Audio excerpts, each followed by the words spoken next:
It's always, we were talking about this on the way down. Anytime that we get to take a trip to someplace else, we're always excited to share, what we do and how we do some of those things.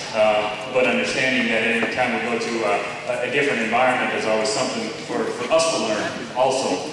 So it's kind of nice when you get to come in by plane, look out the window a little bit, and then have a little bit of a drive to get to the location that we're at now, because it gives us a little bit of an idea what the landscape's like and what some of the opportunities as well as some of the challenges are.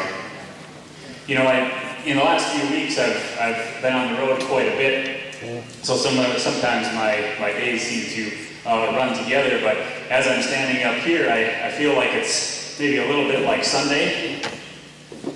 If you notice, there's quite a few empty tables up front, so I feel a little bit like it's Sunday morning and we're at church, but that's okay, no problem there.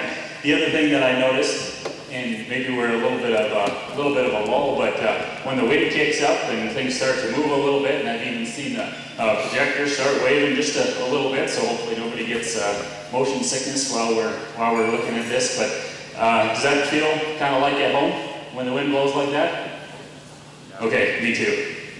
And we talked about this on our way in yesterday afternoon. We were pretty impressed with the pilot, because as we were coming down, we were doing this sort of thing the whole way in, and he landed that plane, and there was no problems. But to get started, the first thing that I really want to say is I admire. First of all, I'm impressed with the turnout, and I admire everybody that has come today. It always takes a commitment to come out and to learn more and push the envelope and try and gather information. And it's real easy to not go. And what I mean by that is, I'm sure there's lots of things that you could be doing at home, whether you're an egg producer or work with egg producers, getting stuff ready for field work, calving, all of those sorts of things. But there's something that I learned a number of years ago from the Ranching for Profit schools, and it talks about two things. And one of those things is working in the business, and one of those other things, the second thing, is working on the business. Now, when you work in the business, you're in the process of doing things. Okay, it's the day-to-day items. Okay, it's working on the planter, it's working on the drill, it's getting it ready, it's fixing the fence, it's all of those sorts of things. What do you think those things pay per hour? Higher or lower? Probably lower. Do they need to be done? Absolutely. Okay? But today is more about working on the business. And when you work on the business, you are putting together your strategy, you are putting together your plan, you are putting together the principles and the objectives that you're going to work towards in the coming year. What do you think working on the business pays per hour? Higher or lower? Okay? Is it sometimes easy to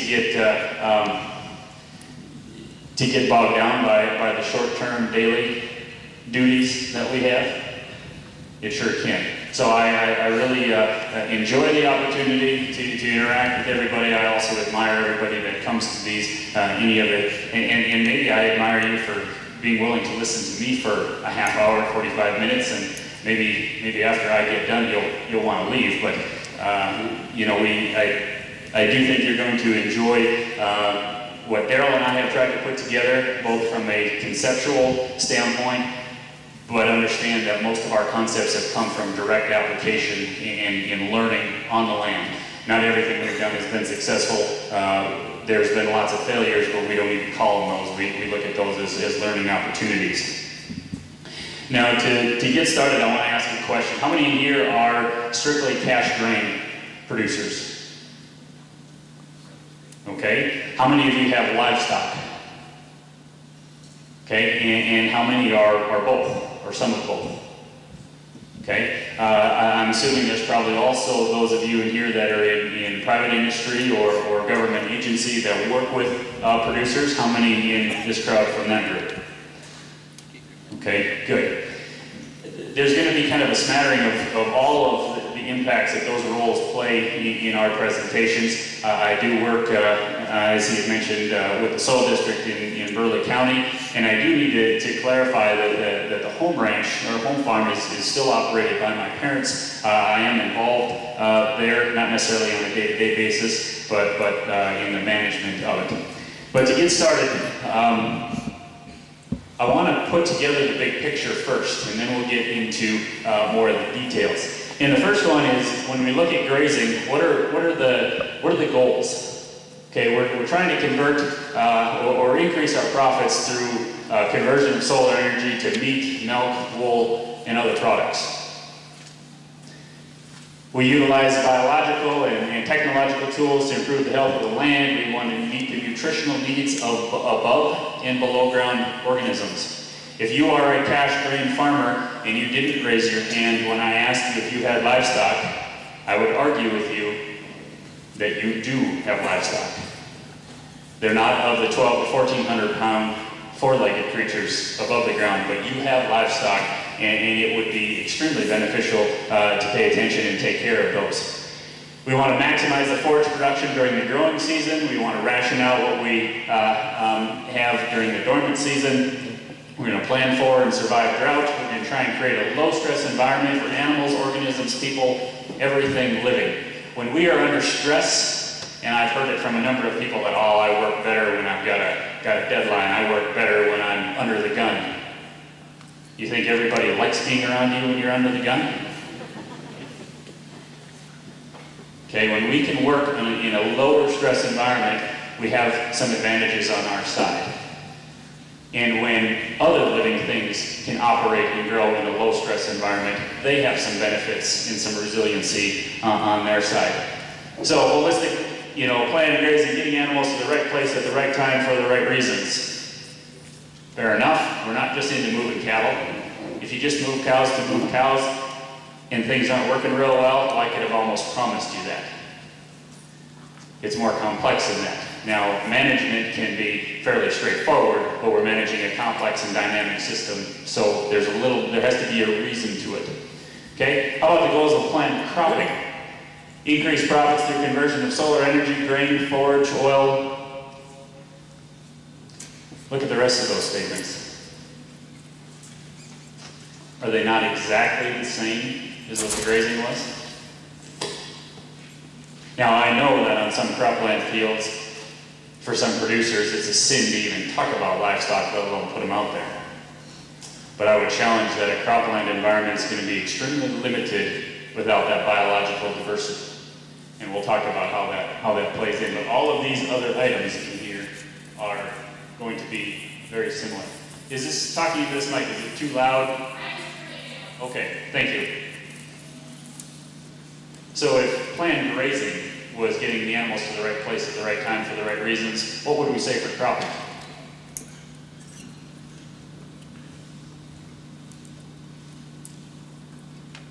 Whole interaction thing's not working real good, is it?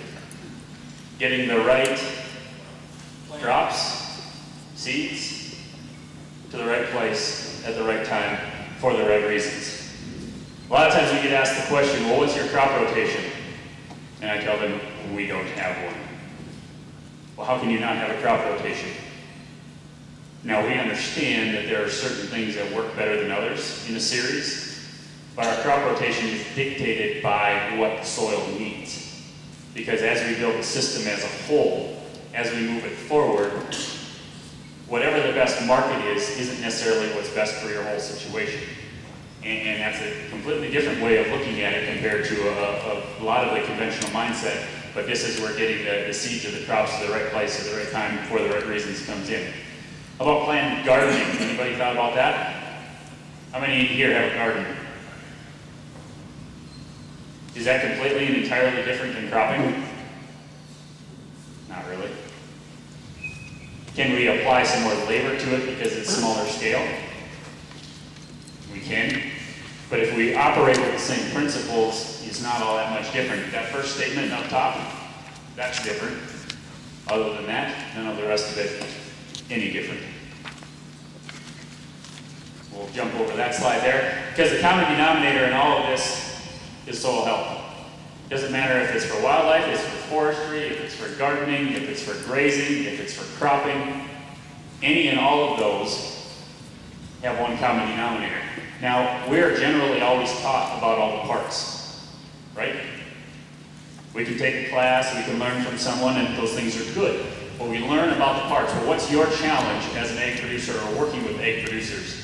Understanding a few individual parts, does that guarantee you anything? Is that how nature works, is in these individual parts that work in isolation from each other? Not at all. Our goal is to be able to try and connect the dots and put everything together. If we can't put it together, that's when we find voids or windows in there that we aren't capitalizing on, opportunities that we aren't taking advantage of. Because all of those things work in the cycle and all of those things get put together.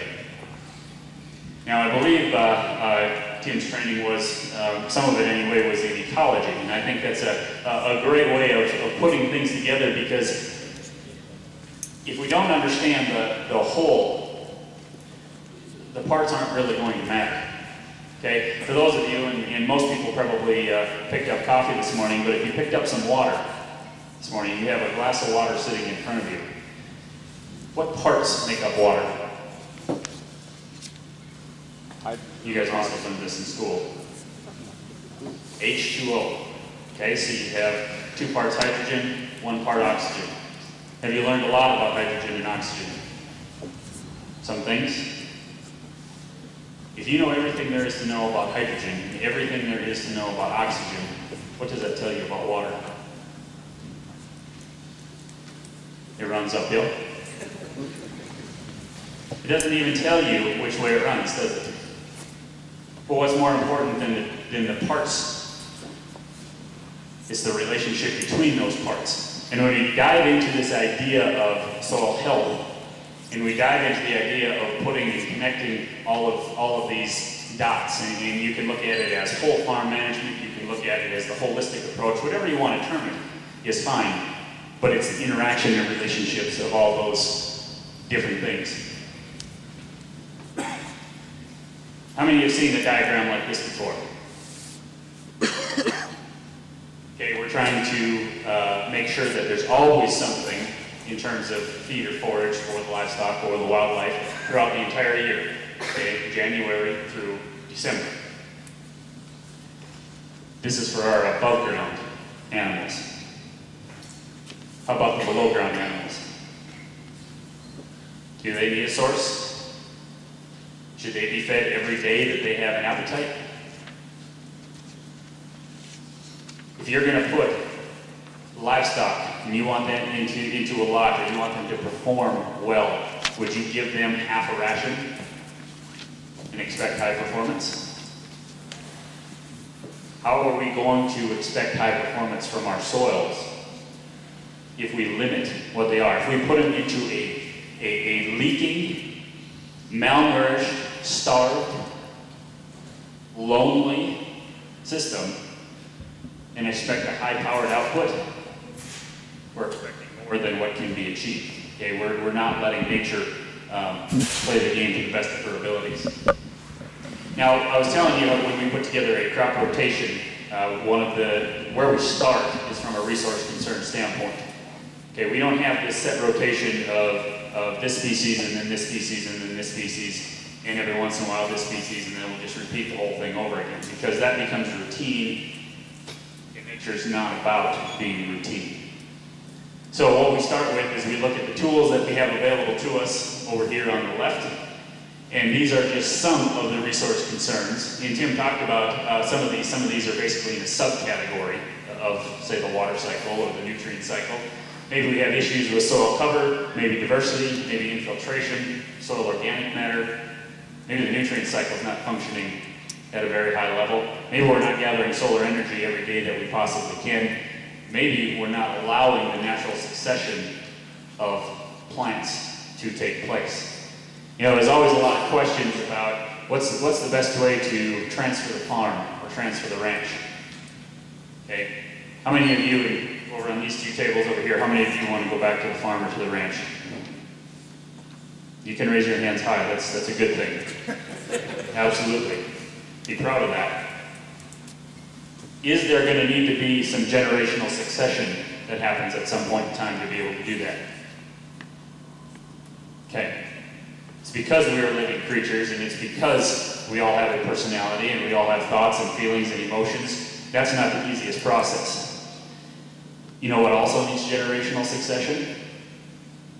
Everything else that's alive.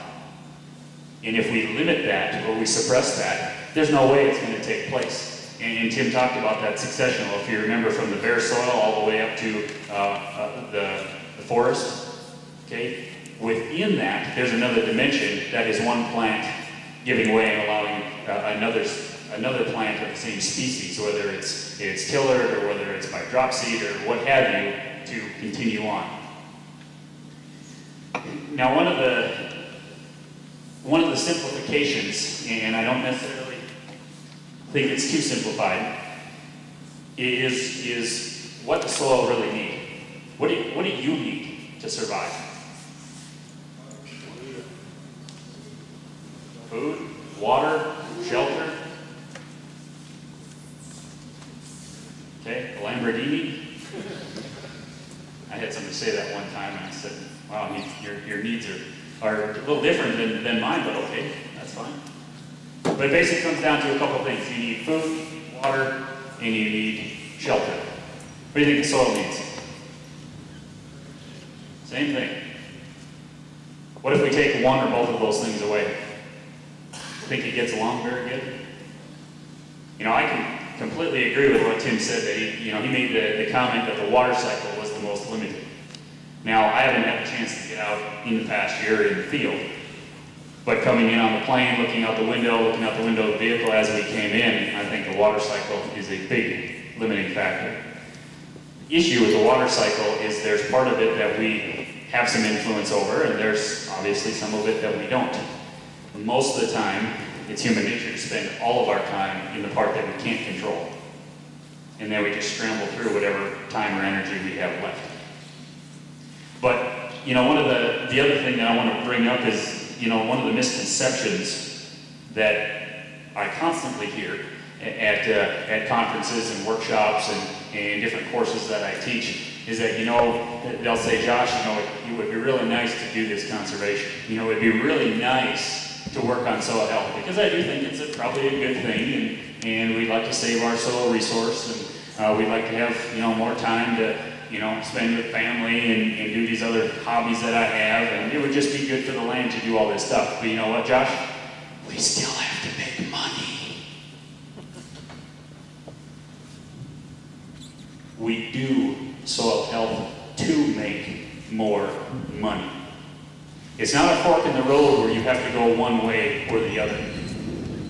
And I would bet that even if you get to that fork in the road and you go the way of, I'm going to make more money, and the other stuff's going to happen when I have excess time or money. How often do you have excess time or money? For most of us, that's not a good majority of the time or a good majority of the years. But these things we do to produce more wealth. Now, it may come in ways that isn't necessarily cash on the table. And I'm not saying that it's easy, and I'm not saying that it happens overnight, because it doesn't. The case studies, and you'll hear Daryl's story, and a number of the other ones that we present, they didn't happen overnight.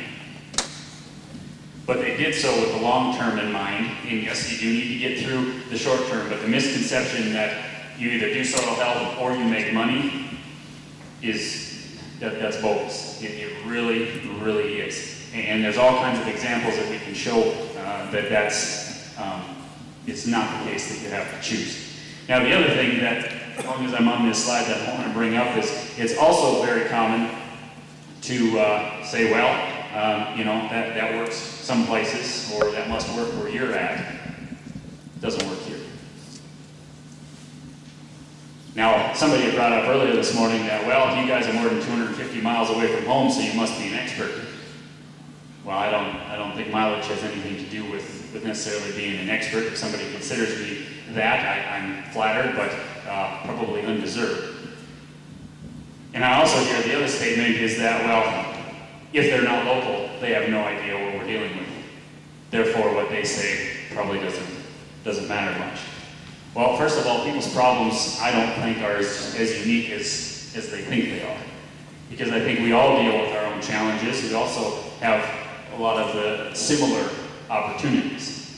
And as Tim had said, it doesn't matter if you're extremely wet or extremely extremely dry. You think that the water cycle is important to function at the highest level possible on your particular piece of land? Does it matter what your annual rainfall is? Let me ask you another question. Can you control what your annual precipitation is? Guess what the biggest topic of conversation generally is in most ag communities? Moisture. Now, I often use the example, and I'm going to use a couple examples that Daryl's probably heard me say 100 times, and maybe you might even be getting a little tired of them, but until I come up with something better, I'm going to stick with these. But if you have a farm and I have a farm, and I'm in Burley County, and I get 20 inches of moisture in 1 year, okay, that's snow and rain, okay, annually, and you only get 10 inches of moisture. Is that somewhat realistic, that you would get 10 inches of moisture in your location here? Okay, it might not be the average, but it's feasible that that could happen. It's also feasible in Burley County, where we're from, that we could get 20. This last year, I think we were at that or above. Now, depending on what our soil surface conditions are and what our management is, let's say that I'm feeling pretty good about myself because, you know, I'm sorry guys, but you only got 10, I got 20, I got twice as much as you, I should be twice as well off. And then you come to find out that I'm about 25 to 30% effective with my moisture based on my management. 25% of 20 inches is how much? 5 inches. So 5 inches went into the soil and through the plant. And you're feeling kind of down on yourself because you only got 10 inches. But you've done such an outstanding job of management that you're putting 70 to 80% of moisture into your soils. 70% effective. 70% of 10 inches is how much? 7 inches. Who's better off, you or me? You are. Now, we could have had the discussion, whereas I focused on how much we got, you focused on how much you made effective. You focused on what you could influence. I didn't say control, but influence. I was focused completely on what I thought was just a good year.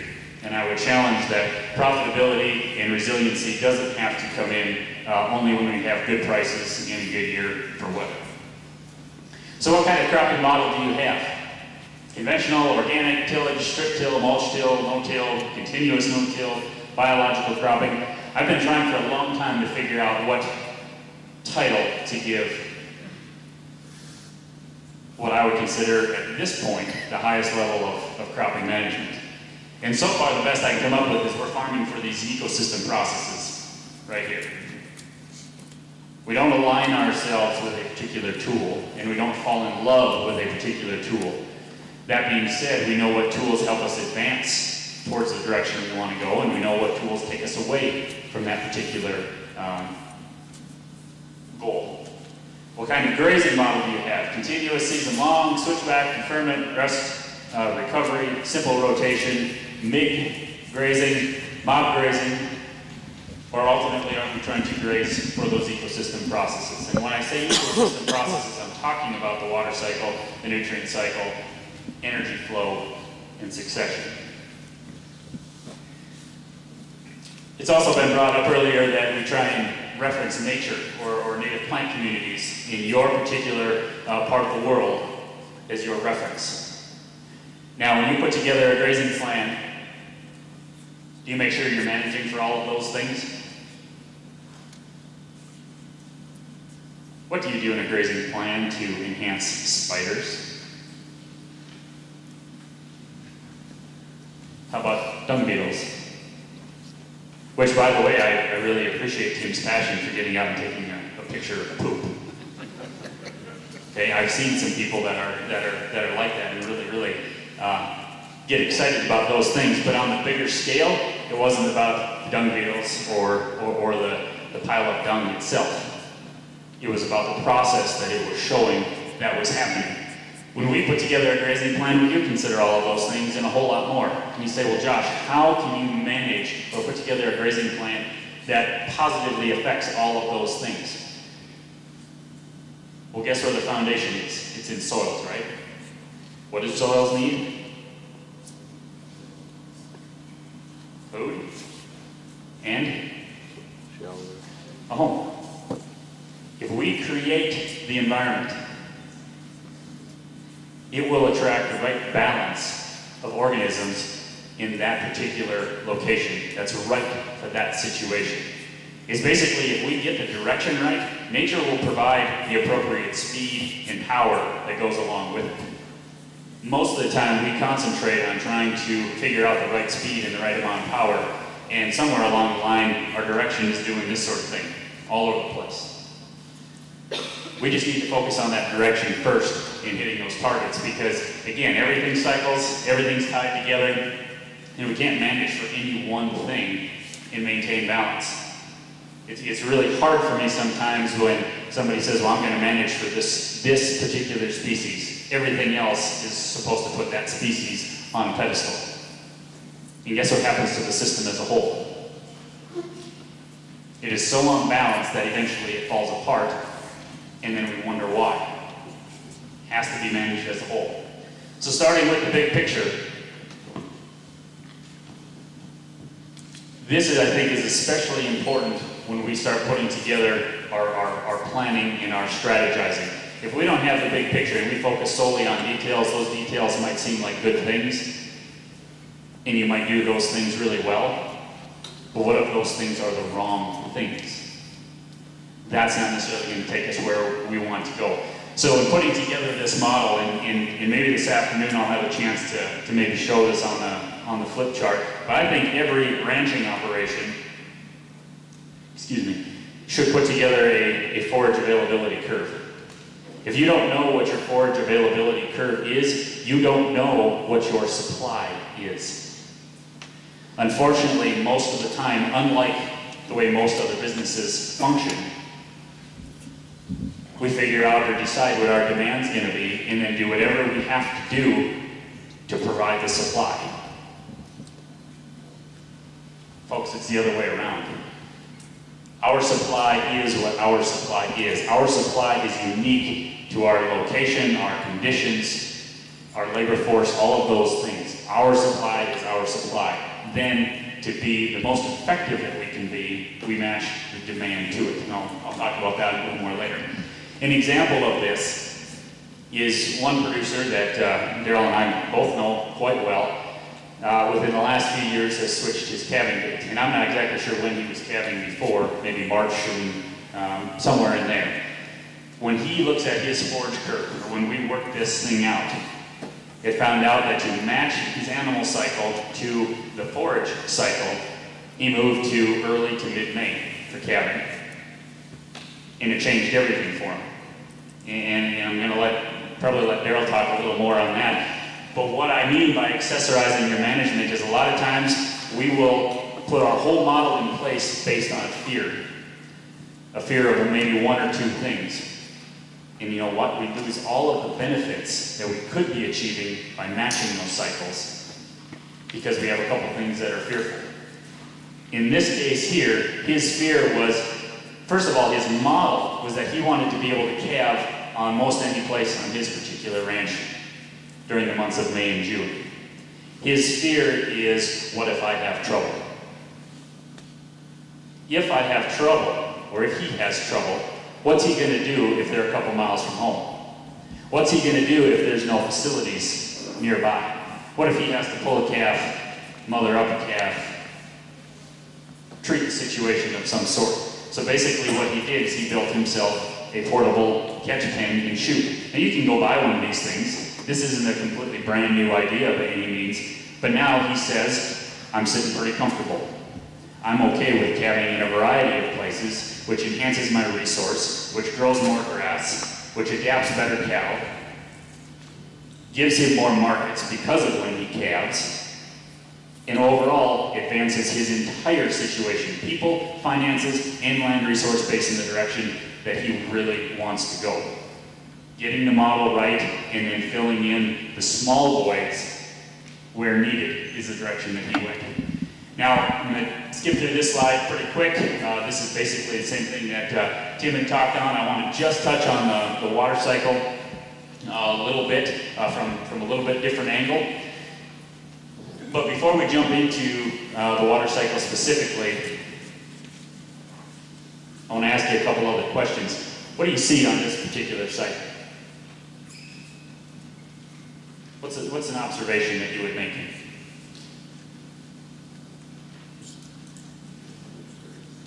Okay, it might be overgrazed, or it appears to be. Any other observations?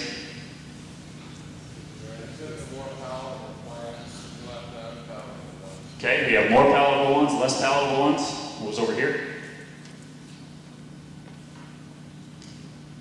Do we have two different extremes going on here and here? So we have basically overgrazing and undergrazing happening at the same time. Is that a problem? Or is that a symptom?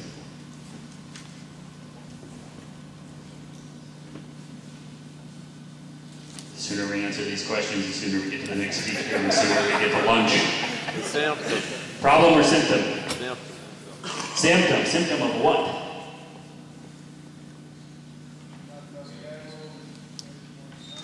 Not enough cattle, maybe the timing's off, all of it comes back to management, right? Okay, so we can take the conventional mindset and say, well, we have some overgrazing, so what do we need to do? We need to get rid of some livestock. Is that going to make that situation better? No, it might actually make it worse. Things such as overgrazed, overrested, weeds, insects, predators, low forage production, poor animal performance, disease, sickness, and even to a certain extent, droughts and floods, I believe to be symptoms of something else. And until we peel back the layers and until we start addressing actual problems, you're going to get to fight the same things year after year after year. Year after year after year. When you address symptoms, what does that take? Time, energy, and money. Who here likes to spend money? Who here has all the time that they would like to have? Anybody here with, whoops. Not sure what happened there.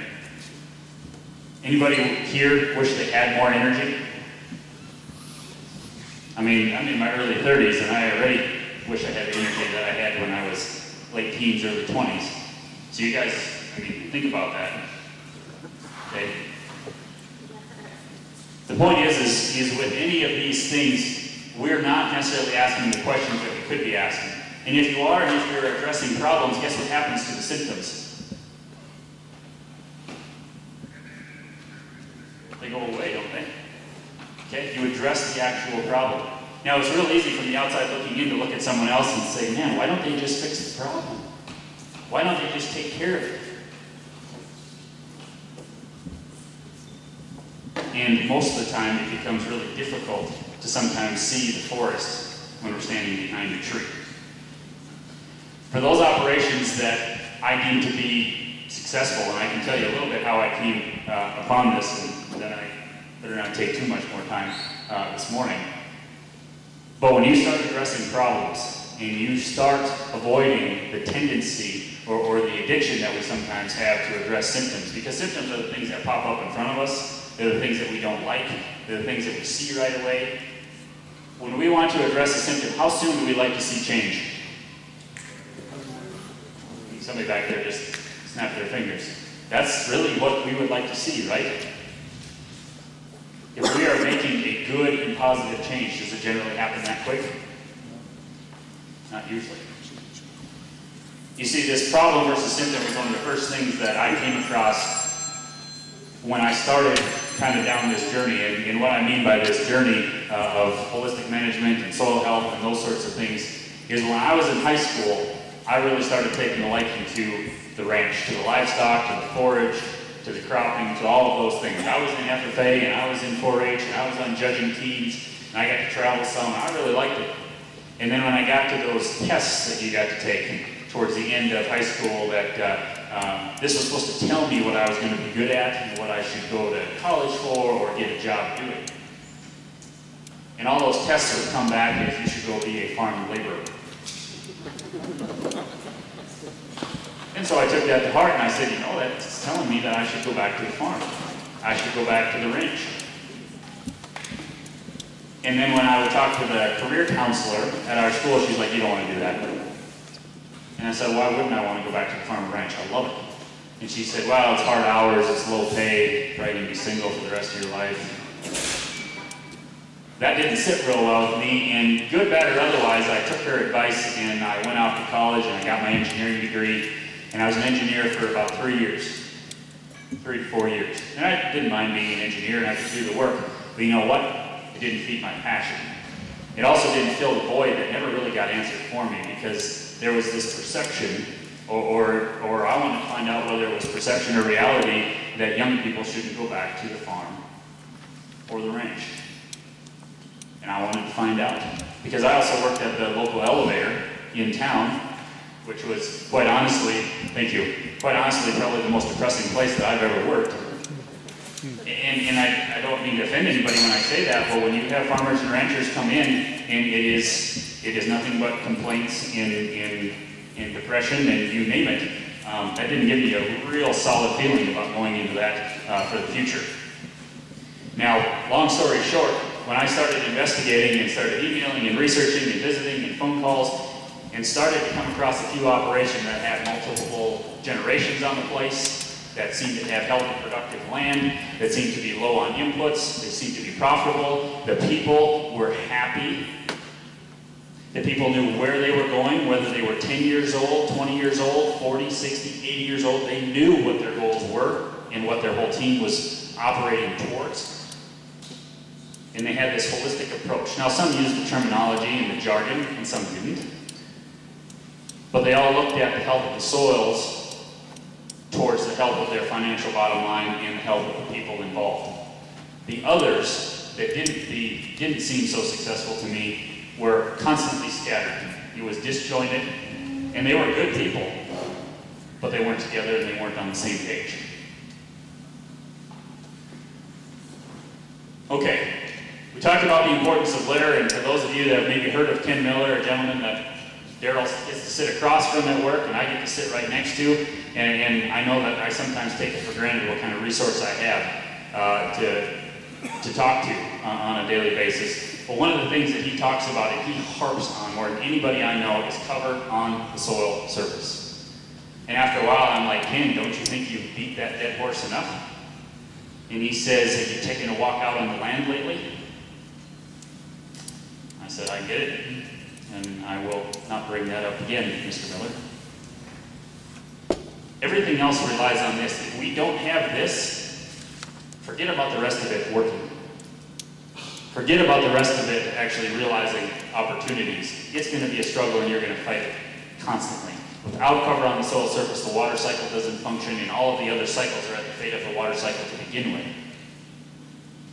Cover on the soil surface is first and foremost. Now, this maybe isn't the limiting factor on your particular operation, but I would guess on most, this might be the case. And I'm not saying it's easy to grow a lot of cover, but I'm saying that that's a worthwhile goal to work towards. This is actually on Mr. Miller's ranch along the Missouri River in western North Dakota. This was winter triticale that he had seeded the fall before, grazed 3 different rotations in the spring, took a hay crop off, and now was going to seed a cover crop in there. His neighbor does the seeding for him. Okay, they do an exchange. He grazes some cattle for him. His neighbor has the equipment, and his neighbor seeded about part of this field. And Ken says, "Why did you go home?" And he said, "Because you're crazy." "Why am I crazy?" And he said, "Because it's over 100 degrees. I stuck my hand underneath all of that residue that you got on there, and the soil was bone dry. And Ken said, will you please come back and seed it? And he said, no, I've got other things to work on. Ken said, can I come get the drill and I'll seed it myself? And he said, Ken, you just broke your leg last week. You're not going to come over on this hot of a day and come get the tractor. And he said, yes, I will, because I know it's going to work. Why do you think it's going to work? Because I have my soil covered. He said, I've given myself the biggest advantage I could possibly give myself in order for this to have a chance. So he seeded this cover crop mix. This was August 2nd. I told you what the conditions were. This is 2 months later. I understand why he harps on soil cover over and over and over, and why he gets frustrated when he visits with someone and they say, well, cover crop didn't work, what you guys do didn't work, and said, well, how much cover did you have on your soil surface? Well, none, or 40%, or even 60%, 75%. Not good enough. It's not going to provide the benefits.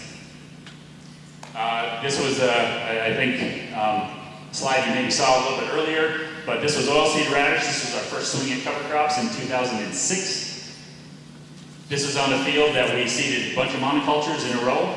During that growing season, I think we had about 1.5 inches of moisture total for that growing season. So we didn't get a whole lot. It was extremely hot and very dry.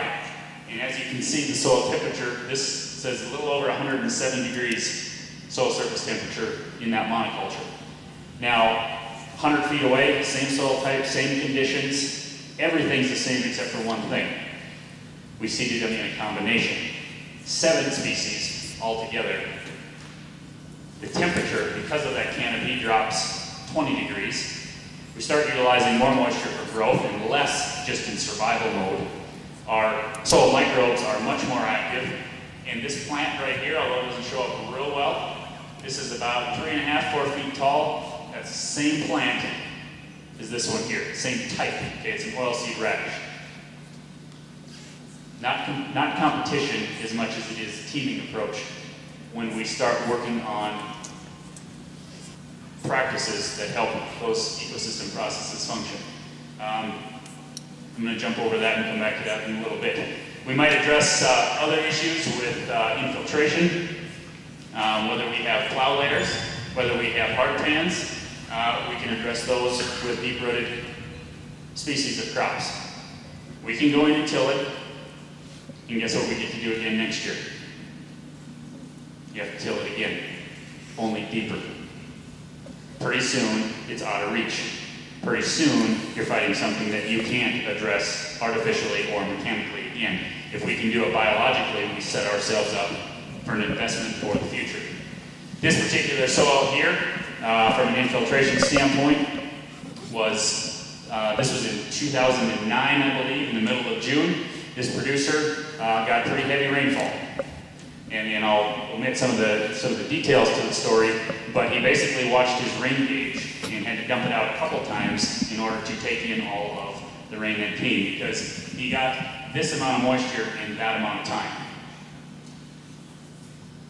And I said, the first question I have is, how much of that did you take advantage of?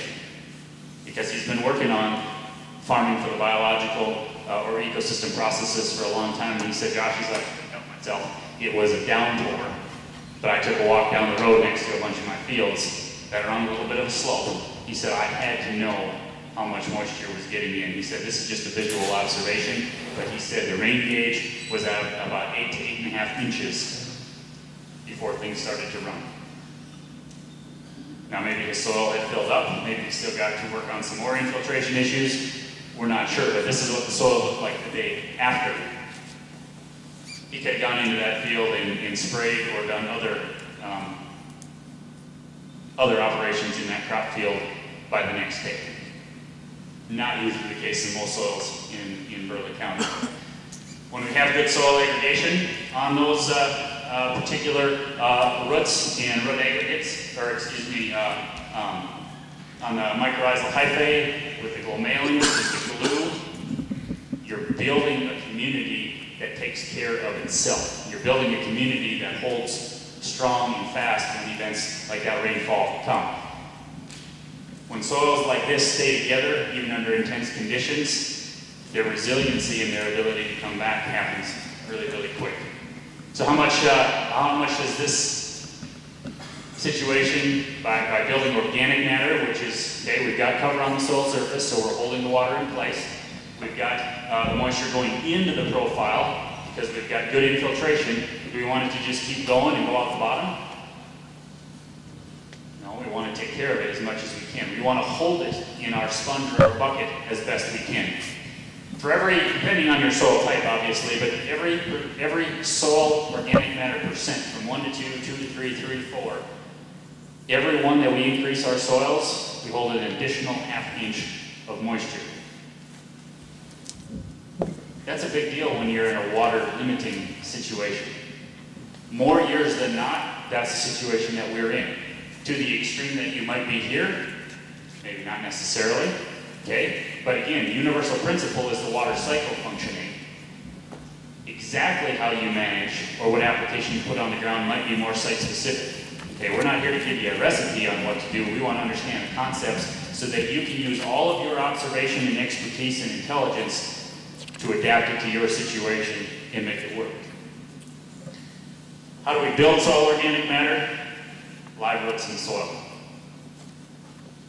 What happens when we harvest a crop in July and then do everything to wage war on any single green plant that comes up in that field for the rest of the year? And we think that it's recovering? Ladies and gentlemen, things don't recover unless something's growing there in the first place. Okay, it's that biological desert. When it's dead, nothing recovers. I'm going to jump over this point here. I just got a couple more here, and then I'm going to turn it over to Daryl. One thing at the demonstration farm that we have a few miles outside of Bismarck is trying to compare different cropping management methods. This is one where we're just looking at low crop diversity with no cover crop, high crop diversity with a cover crop. This is after 2 years of management, where those soils were exactly the same 2 years ago. This happened on the same day. This is only several feet apart and dug up at the same time. So there's no Photoshop. There's nothing other than that red line put down the middle, but they're right next to each other. This to me is proof in the pudding that we can make progress, and we can actually make progress quicker than we think. And the last slide that I will leave you on, I heard the statement, well, I know it rains more on your side of the road. I know it rains more on your side of the creek. I would bet that the moisture situation is real similar as far as the amount that they get. This is in Australia. We've all heard about the long, extended droughts they have in Australia. How many cows do you think would be supported on this side? Maybe a couple of dead ones, huh? Would you believe that this side here is fully stocked? This is probably the most dynamic contrast that I can show you on effective water cycle versus non-effective water cycle. This is the fence line contrast that Tim was talking about. I just have a string line contrast. I'm going to stop at that point and just give you that to think on for a minute. Thank you.